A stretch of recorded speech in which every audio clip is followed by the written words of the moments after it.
ನಮಸ್ಕಾರ ವೀಕ್ಷಕರೇ, ಏಷ್ಯಾನೆಟ್ ಸುವರ್ಣ ನ್ಯೂಸ್ನ ಜಾತಕ ಫಲ ವಿಶೇಷ ಕಾರ್ಯಕ್ರಮಕ್ಕೆ ಸ್ವಾಗತ. ನಾನು ನಯನ ಶಂಕರ್. ಇವತ್ತು ಶುಕ್ರವಾರ. ಈ ದಿನದ ವಿಶೇಷತೆ ಹೇಗಿದೆ, ಇವತ್ತು ದೇವರ ಅನುಷ್ಠಾನವನ್ನು ಯಾವ ರೀತಿ ಮಾಡಬೇಕು, ಜೊತೆಗೆ ದ್ವಾದಶ ರಾಶಿಗಳ ಫಲಾಫಲಗಳೇನು, ಹಾಗೆ ನೀವು ಕಳಿಸಿರುವ ಸಂದೇಶಗಳಿಗೆ ಪರಿಹಾರವೇನು ಅನ್ನೋದನ್ನು ನೋಡೋಣ. ಇದೀಗ ನಮ್ಮ ಜೊತೆ ಖ್ಯಾತ ಜ್ಯೋತಿಷಿಗಳಾಗಿರುವಂಥ ಶ್ರೀಕಂಠ ಶಾಸ್ತ್ರಿ ಅವರಿದ್ದಾರೆ. ಬನ್ನಿ ಅವರನ್ನ ಕಾರ್ಯಕ್ರಮಕ್ಕೆ ಸ್ವಾಗತಿಸೋಣ.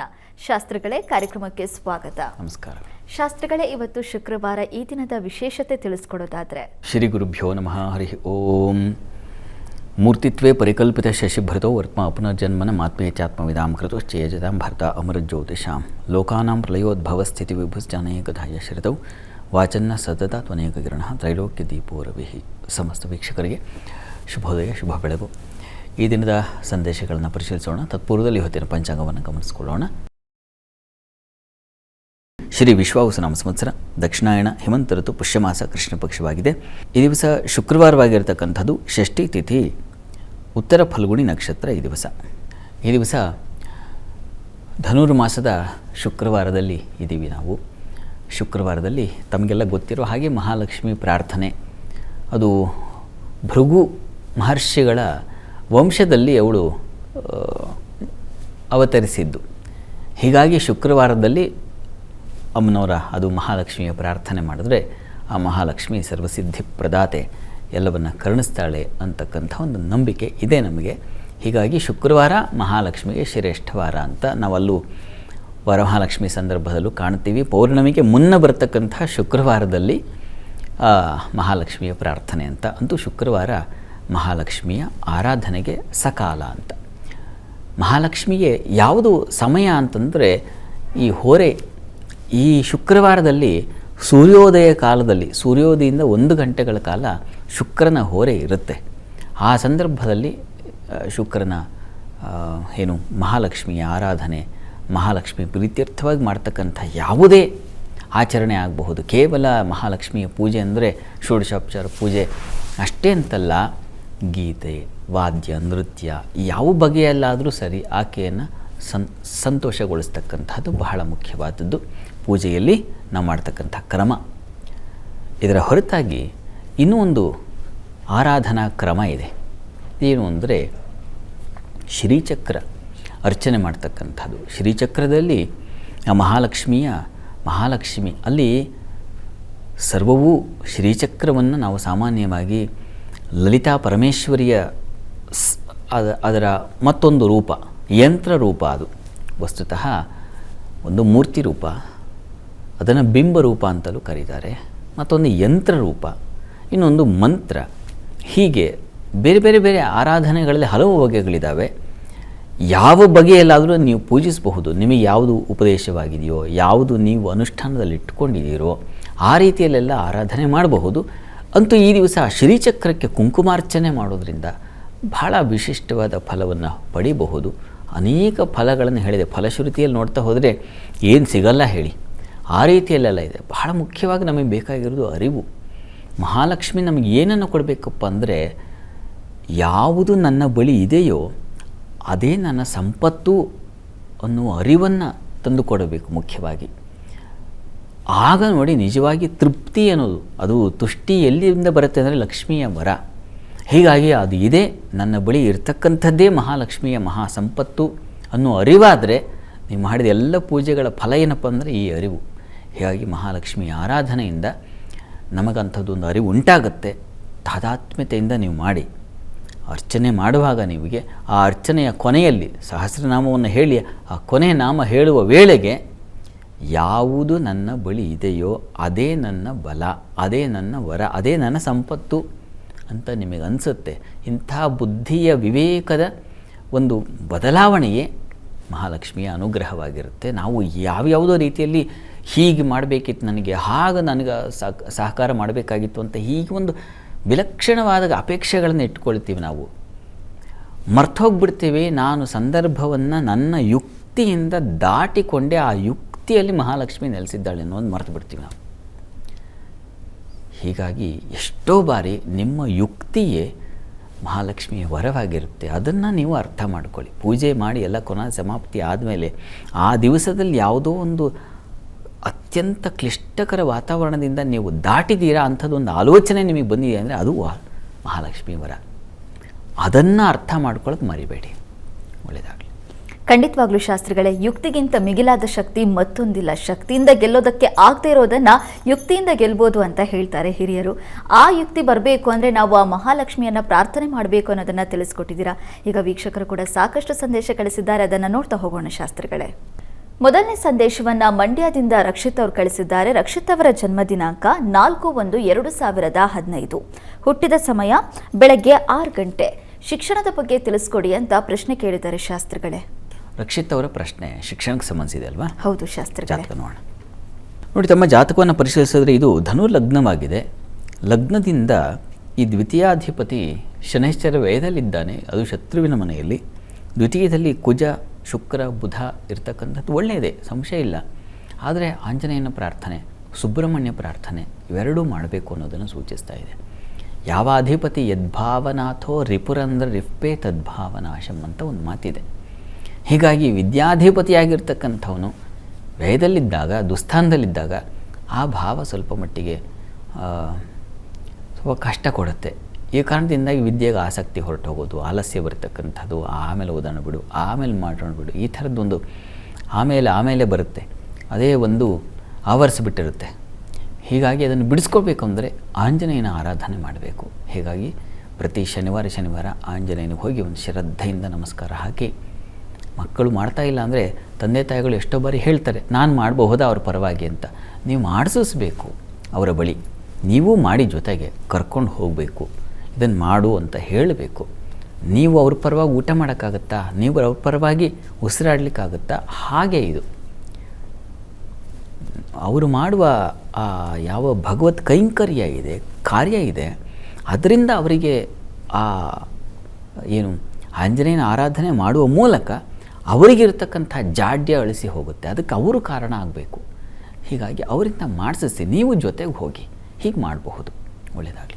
ಸರಿ ಶಾಸ್ತ್ರಿಗಳೇ, ಮುಂದಿನ ಸಂದೇಶವನ್ನು ಬೆಂಗಳೂರಿನಿಂದ ತನುಶ್ರೀ ಅವರು ಕಳಿಸಿದ್ದಾರೆ. ತನುಶ್ರೀ ಅವರ ಜನ್ಮ ದಿನಾಂಕ 16/12/2005. ಹುಟ್ಟಿದ ಸಮಯ ಮಧ್ಯರಾತ್ರಿ 1:34.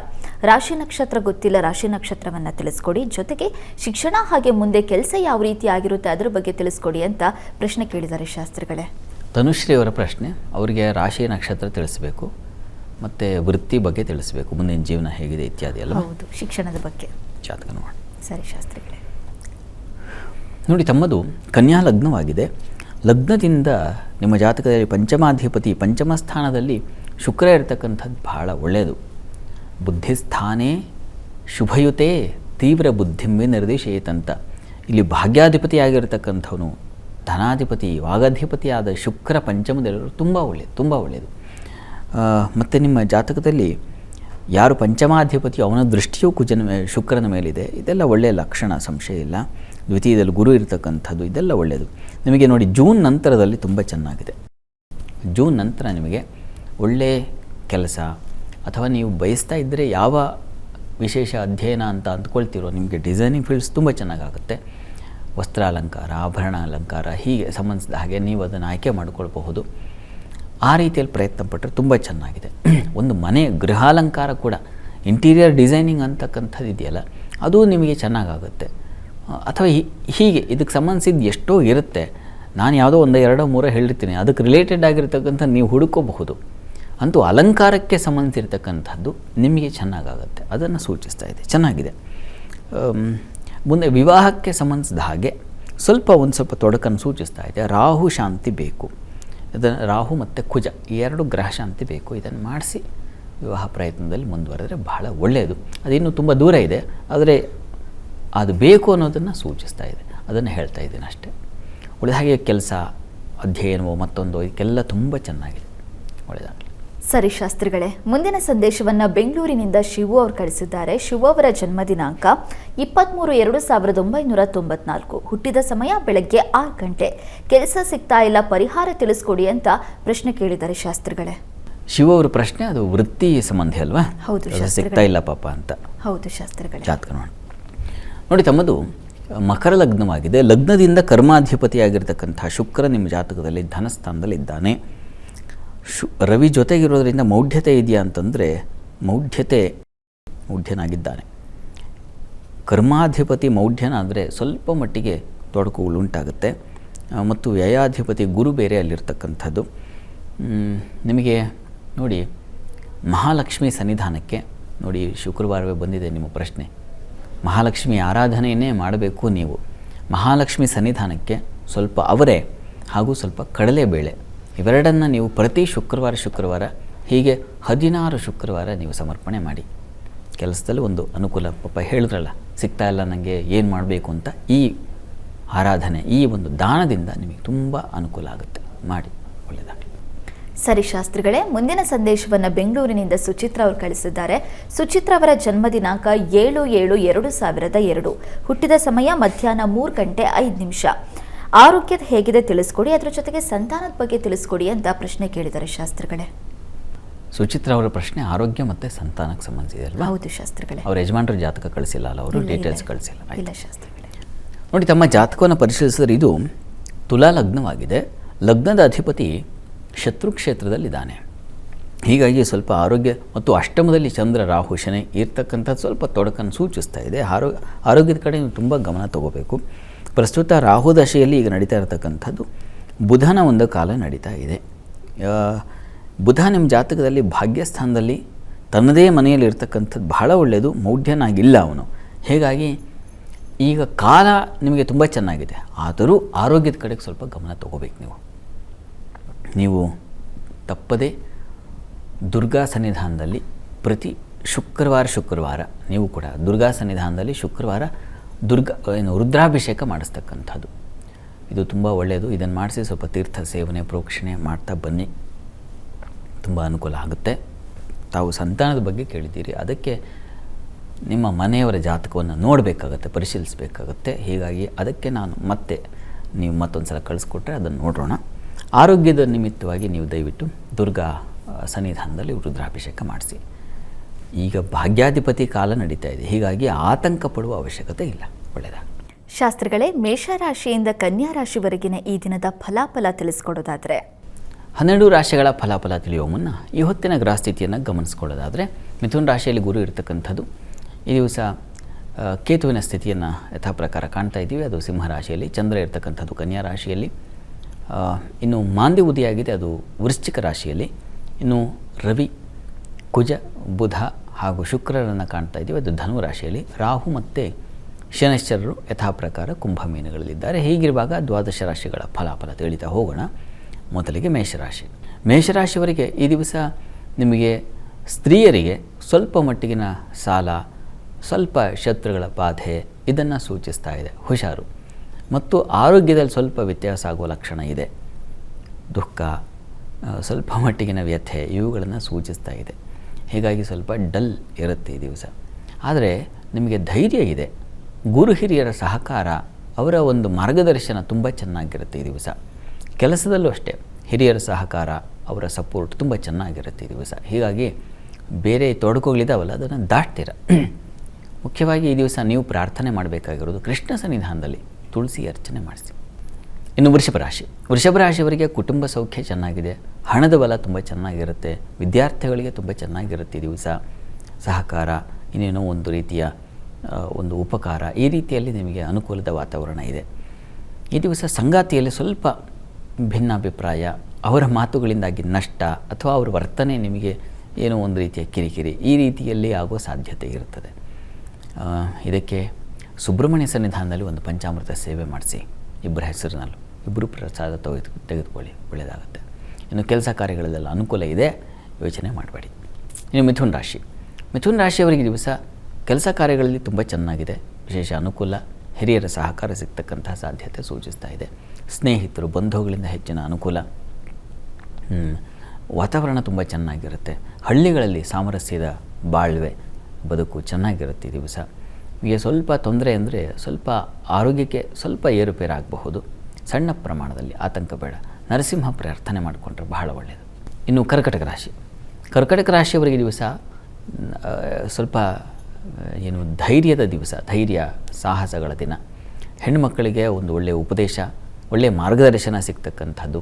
ಸೇವಕರು, ಸಹಾಯಕರಿಂದ ಹೆಚ್ಚಿನ ಅನುಕೂಲ ಉಂಟಾಗ್ತಕ್ಕಂಥದ್ದು. ಕೆಲಸಗಳಲ್ಲಿ ವಿಶೇಷವಾದ ಒಂದು ಗೌರವ ಮಾನ್ಯತೆ ಬರ್ತಕ್ಕಂಥದ್ದು ಈ ರೀತಿಯಲ್ಲೆಲ್ಲ ತುಂಬ ಚೆನ್ನಾಗಿದೆ ಈ ದಿವಸ.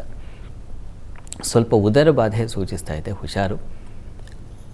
ಆರೋಗ್ಯಕ್ಕೆ ಸಂಬಂಧಿಸಿದ ಹಾಗೆ ಗಮನ ಇರಲಿ. ದುರ್ಗಾ ಕವಚ ಹೇಳ್ಕೊಳ್ಳಿ. ಈ ದಿವಸ ಸಂಗಾತಿಯಲ್ಲಿ ಸಾಮರಸ್ಯ, ವ್ಯಾಪಾರಿಗಳಿಗೆ ಬಹಳ ವಿಶೇಷವಾದ ಅನುಕೂಲ, ಲಾಭ ಇತ್ಯಾದಿ ಎಲ್ಲ ಕಾಣ್ತೀರ, ಚೆನ್ನಾಗಿದೆ. ಇನ್ನು ಸಿಂಹರಾಶಿ. ಸಿಂಹರಾಶಿಯವರಿಗೆ ಈ ದಿವಸ ಕುಟುಂಬ ಸೌಖ್ಯ ಚೆನ್ನಾಗಿದೆ. ಹೆಣ್ಮಕ್ಕಳಿಗೆ ಧನ ಸಮೃದ್ಧಿ ತುಂಬ ಚೆನ್ನಾಗಿದೆ. ಹಣ ಬರುತ್ತೆ, ಹಣ ಖರ್ಚು ಮಾಡ್ಕೋತೀರ, ವ್ಯಯಾಧಿಪತಿ ಚಂದ್ರ. ಈ ಕಾರಣದಿಂದಾಗಿ ಹೆಣ್ಮಕ್ಳು ಈ ದಿವಸ ಎಷ್ಟು ಗಳಿಸ್ತಾರೋ ಅಷ್ಟು ಖರ್ಚು ಆಗಿಬಿಡುತ್ತೆ. ಇವುಗಳ ವಿಚಾರದ ಸ್ವಲ್ಪ ಹುಷಾರು. ಇನ್ನು ಉಳಿದ ಹಾಗೆ ವಿದ್ಯಾರ್ಥಿಗಳಿಗೆ ತುಂಬ ಚೆನ್ನಾಗಿದೆ. ಒಳ್ಳೆಯ ಸುಗ್ರಾಸ ಅಥವಾ ಇಷ್ಟ ಭೋಜನ ಈ ರೀತಿಯ ಅನುಕೂಲ ಇದೆ. ವೃತ್ತಿಯಲ್ಲಿ ತುಂಬ ಚೆನ್ನಾಗಿದೆ, ಅನುಕೂಲದ ವಾತಾವರಣ ಕಾಣ್ತಾ ಇದೆ. ಲಾಭ ಇದೆ. ಸಿಹಿ ಪದಾರ್ಥದ ವ್ಯಾಪಾರಗಳು ವಿಶೇಷ ಲಾಭ ಕಾಣ್ತೀರ ಈ ದಿವಸ. ಚೆನ್ನಾಗಿದೆ, ಹೆಚ್ಚಿನ ಪಾಲು ಚೆನ್ನಾಗಿದೆ, ಆತಂಕ ಬೇಡ. ಈ ದಿವಸ ಪ್ರಯಾಣದಲ್ಲಿ ಸ್ವಲ್ಪ ಹುಷಾರಾಗಿರಬೇಕು. ಈ ದಿವಸ ತಪ್ಪದೆ ಸುಬ್ರಹ್ಮಣ್ಯ ಪ್ರಾರ್ಥನೆ ಮಾಡಿ. ಇನ್ನು ಕನ್ಯಾ ರಾಶಿ. ಕನ್ಯಾ ರಾಶಿಯವರಿಗೆ ಕೆಲಸ ಕಾರ್ಯಗಳಲ್ಲಿ ತುಂಬ ವಿಶೇಷವಾದ ಅನುಕೂಲ, ಗೌರವ, ಮಾನ್ಯತೆ ಚೆನ್ನಾಗಿದೆ. ದಾಂಪತ್ಯದಲ್ಲೂ ಸಾಮರಸ್ಯ, ಅನುಕೂಲ, ಸಂಗಾತಿಯಲ್ಲಿ ಸಾಮರಸ್ಯ ಚೆನ್ನಾಗಿದೆ. ಹೈನು ವ್ಯಾಪಾರಿಗಳಿಗೆ, ಹಾಲು ಹೈನು ಕ್ಷೇತ್ರದಲ್ಲಿರ್ತಕ್ಕಂಥವರಿಗೆ, ಹೂವಿನ ವ್ಯಾಪಾರಿಗಳಿಗೆ, ಹಣ್ಣಿನ ವ್ಯಾಪಾರಿಗಳಿಗೆ ತುಂಬ ಚೆನ್ನಾಗಿದೆ. ಹೆಚ್ಚಿನ ಲಾಭಗಳಿಗೆ ಅವಕಾಶ ಇದೆ ಈ ದಿವಸ. ಸ್ವಲ್ಪ ಮಟ್ಟಿಗೆ ನಿಮಗೆ ಥ್ರೋಟ್ ಇನ್ಫೆಕ್ಷನ್, ಗಂಟಲು ಬಾಧೆ ಉಂಟಾಗಬಹುದು, ಹುಷಾರು. ಅದರ ಹೊರತಾಗಿ ತುಂಬ ಚೆನ್ನಾಗಿದೆ. ಸ್ನೇಹಿತರು, ಬಂಧುಗಳ ಸಹಕಾರ ಇತ್ಯಾದಿ ಎಲ್ಲ ಚೆನ್ನಾಗಿದೆ. ಪ್ರಾರ್ಥನೆಗೆ ಸುಬ್ರಹ್ಮಣ್ಯ ಕವಚವನ್ನು ಹೇಳ್ಕೊಳ್ಳಿ. ಇನ್ನು ತುಲಾರಾಶಿ. ತುಲಾರಾಶಿಯವರಿಗೆ ದಿವಸ ವೃತ್ತಿಯಲ್ಲಿ ಈ ದಿವಸ ಪರಿಶ್ರಮ ಜಾಸ್ತಿ, ಕೆಲಸದ ಒತ್ತಡ. ಹೆಣ್ಮಕ್ಕಳಿಗೆ ಅತಿಯಾದ ಪ್ರೆಷರ್ ಬಂದ್ಬಿಡುತ್ತೆ ಈ ದಿವಸ, ಸಾಕಾಗುತ್ತೆ, ಆ ರೀತಿಯಲ್ಲಿದೆ ಈ ದಿವಸ. ಉಳಿದ ಹಾಗೆ ಈ ದಿವಸ ಸಂಗಾತಿಯ ಸಹಕಾರ, ಸ್ವಲ್ಪ ಮಟ್ಟಿಗಿನ ಧನ ಸಹಾಯ, ಸಹಾಯಕರು, ಸೇವಕರಿಂದ ಅನುಕೂಲಗಳು ಉಂಟಾಗ್ತಕ್ಕಂಥದ್ದು, ದೇವರು, ಪೂಜೆ ಇಂಥವುಗಳಲ್ಲಿ ಹೆಚ್ಚಿನ ಆಸಕ್ತಿ, ಸದ್ವ್ಯಕ್ತಿಗಳ ಏನು ಅವರು ಪರಿಚಯ ಆಗ್ತಕ್ಕಂಥದ್ದು ಈ ರೀತಿಯಲ್ಲೆಲ್ಲ ತುಂಬ ಚೆನ್ನಾಗೇ ಇದೆ. ಈ ವೃತ್ತಿಯ ಒತ್ತಡಕ್ಕೆ ಅಮ್ಮನವರ ಸನ್ನಿಧಾನಕ್ಕೆ ಸ್ವಲ್ಪ ಅಕ್ಕಿ ಸಮರ್ಪಣೆ ಮಾಡಿ. ಇನ್ನು ವೃಶ್ಚಿಕ ರಾಶಿ. ವೃಶ್ಚಿಕ ರಾಶಿಯವರಿಗೆ ದಿವಸ ಕೆಲಸ ಕಾರ್ಯಗಳಲ್ಲಿ ತುಂಬ ಹೆಚ್ಚಿನ ಅನುಕೂಲ ಕಾಣಬಹುದು. ಹೆಣ್ಣುಮಕ್ಕಳಿಗೆ ಒಂದು ರೀತಿಯ ಅಧಿಕಾರ ಮತ್ತು ಬಲ ಇವುಗಳನ್ನು ಸೂಚಿಸ್ತಾ ಇದೆ. ಹಿರಿಯರಿಂದ ಒಳ್ಳೆಯ ಸಂದೇಶ ಸಿಗುತ್ತೆ, ಉತ್ತಮ ವರ್ತಮಾನ, ಶುಭ ಸುದ್ದಿ, ಶುಭವಾರ್ತೆ ಅಂತೀವಲ್ಲ ಆ ರೀತಿಯಲ್ಲಿ ಈ ದಿವಸ ಕೇಳ್ತೀರ, ಚೆನ್ನಾಗಿದೆ. ಇದು ಸಂಗಾತಿಯಲ್ಲೂ ಅಷ್ಟೇ ಸಾಮರಸ್ಯ, ಅನ್ಯೋನ್ಯತೆ ಕಾಣಬಹುದು, ಕುಟುಂಬ ಸೌಖ್ಯ ಕಾಣಬಹುದು, ಬಂಧುಗಳ ವಿಶ್ವಾಸ ಚೆನ್ನಾಗಿರ್ತದೆ, ಚೆನ್ನಾಗಿದೆ, ಹೆಚ್ಚಿನ ಪಾಲು ಚೆನ್ನಾಗಿದೆ ಈ ದಿವಸ. ಸ್ವಲ್ಪ ತಲೆ ಭಾಗದಲ್ಲಿ ನೋವು ಕಾಣಿಸ್ಕೊಳ್ಳುತ್ತೆ ಈ ದಿವಸ. ಈ ಕಾರಣದಿಂದಾಗಿ ನೀವು ಸುಬ್ರಹ್ಮಣ್ಯ ಕವಚವನ್ನು ಹೇಳ್ಕೊಳ್ಳಿ, ಕೇಳಿಸ್ಕೊಳ್ಳಿ, ಒಳ್ಳೆಯದು. ಇನ್ನು ಧನುರಾಶಿ. ಧನುರಾಶಿಯವರಿಗೆ ವೃತ್ತಿಯಲ್ಲಿ ಬಹಳ ವಿಶೇಷವಾದ ಅನುಕೂಲ ಇದೆ ಈ ದಿವಸ. ಸ್ತ್ರೀಯರಿಗೆ ಹೆಚ್ಚಿನ ಸೌಖ್ಯ, ಸಮಾಧಾನ, ಸಮೃದ್ಧಿ ಕಾಣಬಹುದು. ಮತ್ತು ಪ್ರಶಂಸೆ, ಗೌರವ, ಸ್ಥಾನಮಾನ, ಹೊಸ ಕೆಲಸಕ್ಕೆ ಅವಕಾಶಗಳು ಈ ರೀತಿಯಲ್ಲೆಲ್ಲ ತುಂಬ ಚೆನ್ನಾಗಿದೆ ಈ ದಿವಸ. ವ್ಯಾಪಾರಿಗಳಿಗೂ ತುಂಬ ಚೆನ್ನಾಗಿದೆ. ಸಂಗಾತಿಯಲ್ಲಿ ಸಾಮರಸ್ಯ, ಅನ್ಯೋನ್ಯತೆ ಕಾಣಬಹುದು. ವಿದೇಶ ಪ್ರಯಾಣಕ್ಕೆ ಸಹಕಾರಗಳು, ಅನುಕೂಲಗಳು ಉಂಟಾಗ್ತಕ್ಕಂಥದ್ದು ಚೆನ್ನಾಗಿದೆ, ಹೆಚ್ಚಿನ ಪಾಲು ಚೆನ್ನಾಗಿದೆ. ಬಂಧು ಮಿತ್ರರ ಸಹಕಾರ, ವ್ಯವಹಾರಗಳಲ್ಲಿ ಹೆಚ್ಚಿನ ಸೌಖ್ಯ, ಅನುಕೂಲ ಚೆನ್ನಾಗಿದೆ. ಇಷ್ಟ ದೇವತಾರಾಧನೆ ಮಾಡಿ. ಇನ್ನು ಮಕರ ರಾಶಿ. ಮಕರ ರಾಶಿಯವರಿಗೆ ದಿವಸ ದೇವರು, ಪೂಜೆ ಪುನಸ್ಕಾರ ಈ ರೀತಿಯ ಒಂದು ಮನಸ್ಥಿತಿ ಇರುತ್ತೆ. ಗುರುಗಳ ಭೇಟಿಯಾಗ್ತಕ್ಕಂಥದ್ದು, ಉತ್ತಮರ ಸಂಪರ್ಕ ಏರ್ಪಾಡಾಗ್ತಕ್ಕಂಥದ್ದು ಆ ರೀತಿಯಲ್ಲೆಲ್ಲ ಅನುಕೂಲಕರವಾಗಿದೆ ಈ ದಿವಸ. ಹೆಣ್ಣುಮಕ್ಕಳಿಗೆ ಒಂದು ರೀತಿಯ ಧಾರ್ಮಿಕ ವಾತಾವರಣ, ಮನೆಯಲ್ಲಿ ಒಂದು ಸ್ವಲ್ಪ ಅಚ್ಚುಕಟ್ಟಾಗಿ ದೇವ್ರನ್ನ ಒರೆಸಿ ತೊಳೆದು ಪೂಜೆ ಮಾಡಿ ಈ ರೀತಿ ಒಂದು ಶ್ರದ್ಧೆಯಿಂದ ಕೆಲಸ ಮಾಡೋಣ, ಆ ಥರದ್ದು ಒಂದು ಮಂತ್ರಾಕ್ಷತೆ ಇಲ್ಲ ಅಂತಂದರೂ ಅದನ್ನು ಕಲಿಸ್ಕೊಳ್ಳೋಕ್ಕೆ ಒಂದು ಸಮಯ ಅಥವಾ ಹೂಬತ್ತಿ ಇಲ್ಲ ಅಂದರೆ ಅದನ್ನೆಲ್ಲ ತಂದಿಟ್ಕೊಳ್ತಕ್ಕಂಥದ್ದು, ಈ ಮಾಡೋದೆಲ್ಲ ಬಿಟ್ಟು ಹೋಗ್ಬಿಟ್ಟಿದೆ. ಆ ರೀತಿಯಲ್ಲಿ ದೇವರ ಪರಿಕರು ಇವುಗಳಿಗೆ ಸಂಬಂಧಿಸಿರ್ತಕ್ಕಂಥ ಕೆಲಸಗಳಲ್ಲಿ ಅನುಕೂಲ ಉಂಟಾಗೋದು ಸಾಧ್ಯತೆ ಚೆನ್ನಾಗಿದೆ. ಗ್ರಂಥಿಕೆ ಅಂಗಡಿ ವ್ಯಾಪಾರಿಗಳಿಗೆ ತುಂಬ ಚೆನ್ನಾಗಿದೆ ಈ ದಿವಸ. ಆ ರೀತಿಯಲ್ಲೆಲ್ಲ ತುಂಬ ಅನುಕೂಲಕರವಾಗಿದೆ. ಪ್ರಾರ್ಥನೆಗೆ ದಿವಸ ಮಹಾಲಕ್ಷ್ಮಿ ಅಷ್ಟೋತ್ತರ ಹೇಳ್ಕೊಳ್ಳಿ. ಇನ್ನು ಕುಂಭರಾಶಿ. ಕುಂಭರಾಶಿಯವರಿಗೆ ದಿವಸ ವೃತ್ತಿಯಲ್ಲಿ ಬಹಳ ವಿಶೇಷವಾದ ಅನುಕೂಲ, ಹೆಚ್ಚಿನ ಲಾಭ ಗಳಿಕೆಗೆ ಅವಕಾಶ ಉಂಟಾಗುತ್ತೆ ಈ ದಿವಸ. ನಿಮಗೆ ಅದರಲ್ಲಿ ವಸ್ತ್ರಾಭರಣ, ವಸ್ತ್ರ ಅಲಂಕಾರ ಕ್ಷೇತ್ರಗಳಲ್ಲಿರ್ತಕ್ಕಂಥವರಿಗೆ, ಕಲಾವಿದರಿಗೆ ತುಂಬ ಚೆನ್ನಾಗಿದೆ ಈ ದಿವಸ. ಹೆಣ್ಣುಮಕ್ಕಳಿಗೆ ಸ್ವಲ್ಪ ಮನಸ್ಸಿಗೆ ಒಂದು ದುಃಖದ ವಾತಾವರಣ ಇದೆ, ಮನಸ್ಸಿಗೆ ಸ್ವಲ್ಪ ಏನು ವ್ಯಥೆ, ಅಪಮಾನದಿಂದಾಗಿ ಆಗ್ತಕ್ಕಂಥದ್ದು ಆ ರೀತಿಯಲ್ಲಿದೆ. ಲಲಿತಾ ಸಹಸ್ರನಾಮ ಹೇಳ್ಕೊಳ್ಳಿ. ಇನ್ನು ಮೀನರಾಶಿ. ಮೀನರಾಶಿಯವರಿಗೆ ಈ ದಿವಸ ಕೆಲಸ ಕಾರ್ಯಗಳಲ್ಲಿ ತುಂಬ ಅನುಕೂಲ, ಪರಸ್ಪರ ಸಹಕಾರ ಸಿಗ್ತಕ್ಕಂಥದ್ದು, ಮಿತ್ರರ ಸಹಾಯ ಚೆನ್ನಾಗಿದೆ, ಪ್ರಯಾಣದಲ್ಲಿ ಅನುಕೂಲ ಇದೆ. ಇದು ಸಂಗಾತಿಯಲ್ಲಿ ಸಾಮರಸ್ಯ ಇದೆ. ಎಲ್ಲ ಬಗೆಯಲ್ಲೂ ಹೆಚ್ಚಿನ ಅನುಕೂಲ ಇದೆ. ಹೀಗಾಗಿ ಗಾಬರಿ ಆತಂಕ ಏನು ಬೇಡ. ತಂದೆ ಮಕ್ಕಳಲ್ಲಿ ಸ್ವಲ್ಪ ಮನಸ್ತಾಪ ಬರುತ್ತೆ. ಈ ಕಾರಣದಿಂದಾಗಿ ನರಸಿಂಹ ಪ್ರಾರ್ಥನೆ ಮಾಡಿಕೊಳ್ಳಿ. ಈ ದಿವಸ 12 ರಾಶಿಗಳವರು ರಾಶಿ ಗೊತ್ತಿಲ್ಲ ಅಂತಕ್ಕಂಥವ್ರು ಹೇಳಬಹುದಾದ ಮಂತ್ರ ಗಮನಿಸಿ. ಓಂ ಹಿರಣ್ಯ ಪ್ರಾಕಾರಾಯೈ ನಮಃ ಈ ಮಂತ್ರ ಹೇಳ್ಕೊಳ್ಳಿ, ಅನುಕೂಲ ಆಗುತ್ತೆ. ಶಾಸ್ತ್ರಿಗಳೇ, ಈ ದಿನದ ವಿಶೇಷತೆ ದ್ವಾದಶ ರಾಶಿಗಳ ಫಲಾಫಲ ಜೊತೆಗೆ ವೀಕ್ಷಕರ ಸಂದೇಶಗಳಿಗೆ ಪರಿಹಾರ ತಿಳಿಸ್ಕೊಟ್ಟಿದ್ದೀರಾ. ಧನ್ಯವಾದಗಳು ಶಾಸ್ತ್ರಿಗಳೇ. ಸರ್ವೇ ಜನಾಃ ಸುಖಿನೋ ಭವಂತು, ಸಮಸ್ತ ಸನ್ಮಂಗಳಾನಿ ಭವಂತು. ಎಲ್ಲರಿಗೂ ಶುಭವಾಗಲಿ. ವೀಕ್ಷಕರೇ, ಇದಾಗಿತ್ತು ಇವತ್ತಿನ ಜಾತಕ ಫಲ ವಿಶೇಷ ಕಾರ್ಯಕ್ರಮ. ನೇರ ದಿಟ್ಟ ನಿರಂತರ ಸುದ್ದಿಗಾಗಿ ನೋಡ್ತಾ ಇರಿ ಏಷ್ಯಾನೆಟ್ ಸುವರ್ಣ ನ್ಯೂಸ್.